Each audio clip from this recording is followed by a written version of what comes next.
Rewind to the dawn of the new millennium. Picture this: baggy jeans, flip phones, and those chunky headphones that practically had their own zip code.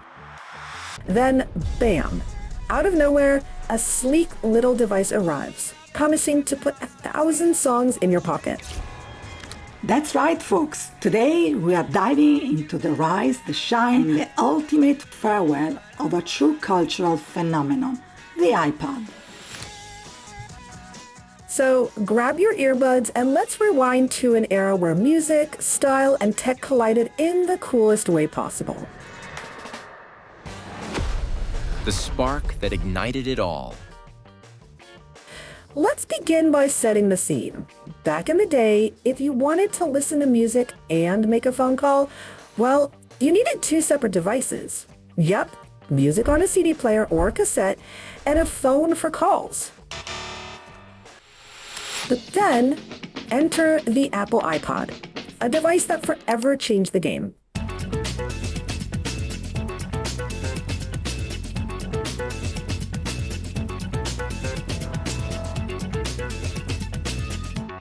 With its sleek, scrollable wheel that let you skip tracks with a flick of your finger, the iPod brought us the dream of a portable music player that didn't require flipping over a cassette or changing out CDs. Our story starts when Jobs took the stage and introduced the very first iPod to the world. There it is, right there.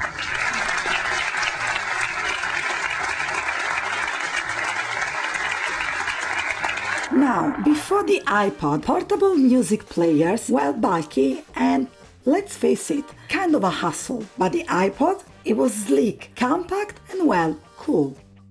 With some storage and that iconic scroll wheel, it completely redefined how we listen to music on the go. We're looking at it, aren't we? It's the iPod, and it's an MP3 player that can store basically, it's 1,000 songs? Yeah, 1,000 all at songs. once. So Very shall I cool. say who you are? Shuffling into a shot is Tomorrow World's gadget girl, Lindsay Fowler. Hasn't been on the show for some time. Glad you're back. Yeah, it's nice to be back. It's nice to be back with such a gorgeous thing in my hand. And while Apple was busy creating the iPod, they made a brilliant move behind the scenes, acquiring a company with MP3 software, which eventually became iTunes. iPod is this amazing digital device that fits in your pocket. It carries over 1,000 songs, so now you can take your entire music library with you wherever you go. This is a total solution. You have an iPod, FireWire, iTunes with all your music in it, and it all works together seamlessly. And only Apple can do that because we make the hardware, the software, and all the technology that allows us to solve problems for people that no one else would dare take on. Soon, iTunes wasn't just a way to organize your music. It was now a full-on music store where you could buy songs for a bargain price. The synergy between the iPod and iTunes didn't just change how we consume music, it revolutionized the entire music industry. How the iPod transformed Apple. The iPod didn't just change the way we listen to music, it completely transformed Apple from a struggling tech company into one of the most valuable brands on the planet. Before the iPod hit the scene, Apple was in a tough spot. Market share was dropping and things weren't looking great. But once the iPod launched, everything turned around. Apple's revenue exploded. The iPod didn't just sell, it drew millions of new customers into the Apple ecosystem. And that was just the beginning. The success of the iPod paved the way for a host of innovative products. It didn't take long before the iPod was responsible for nearly half of Apple's revenue. Yeah, that's right, a single product completely shifted the company's fortunes.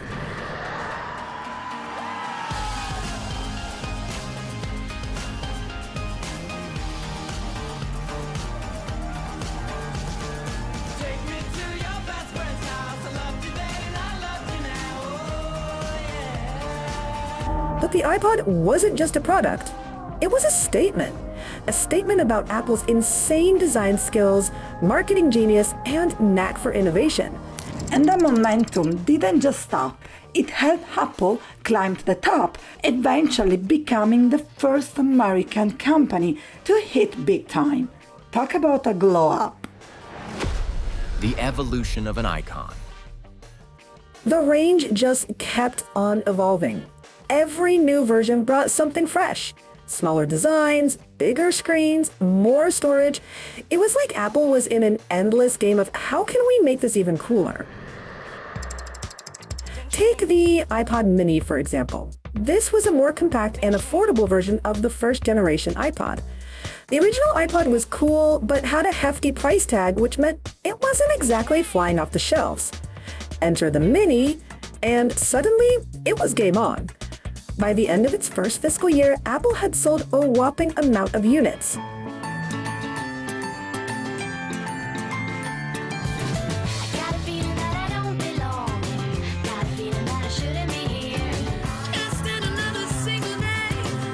But Apple wasn't done yet. Enter the iPod Nano, a sleeker, slimmer version of the Mini at a competitive price. And boom! Sales went through the roof. Millions of units sold in just a year. The iPod wasn't just a music player anymore. It was a cultural force. And believe it or not, it inspired the creation of this phone and helped cement Silicon Valley as the center of the global tech universe. The pop culture royalty. But the iPod didn't just dominate the tech world. It infiltrated pop culture.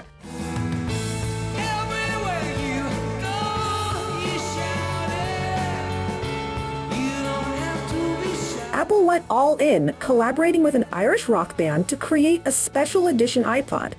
And suddenly Bono and the gang weren't just rock stars, they were the face of portable music. And it didn't stop there, oh no! Even Kanye West, before he was rocking Yeezys, was rapping about the iPod. Celebrities weren't just using them, they were flaunting them like the ultimate status symbol. Take it from John Mayer, who once said, "The iPod is the greatest thing to happen to music in my lifetime." Or Oprah, who back in 2003 crowned it one of her favorite things. Let's not forget will.i.am of the Black Eyed Peas, who called it the ultimate tool for musicians. The iPod wasn't just in the hands of stars, it was everywhere. Ryan.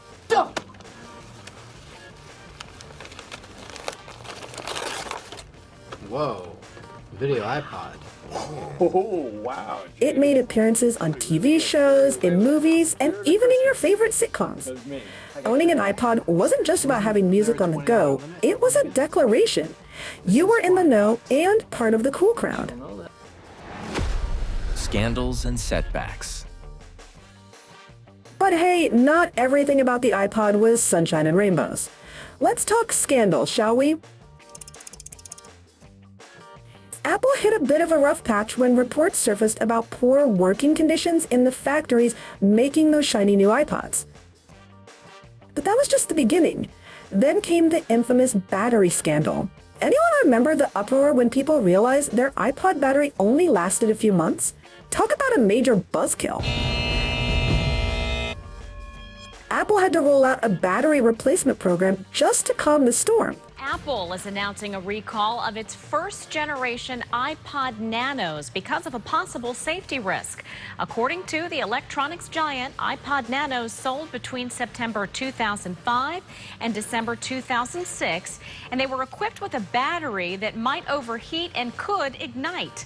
The company says this is rare, but it does want to replace any of those first generation iPod Nanos for you for free. But here's the thing, despite the controversies, the iPod's popularity was like a freight train. No matter the bumps along the way, it powered on. The iPod was unstoppable, a cultural powerhouse that reshaped music consumption while capturing hearts and ears worldwide. The farewell tour. Fast forward and something significant happens. iPhone sales started to overtake iPod sales, marking the beginning of a shift in Apple's focus. Just a few years later, the big boss dropped the bombshell during an earnings call. All of us have known for some time that iPod is a declining business. It wasn't long before Apple officially retired the iPod Nano and Shuffle, signaling the end of an era. And without access to Apple's expanding ecosystem, the iPod was becoming redundant. The iPhone was the new king of Apple's product line. The iPod, once the ultimate portable music player, was no longer needed in a world where streaming services reigned supreme. Music downloads fell off, and even Apple itself pivoted to streaming with Apple Music, leading the charge in the industry's evolution.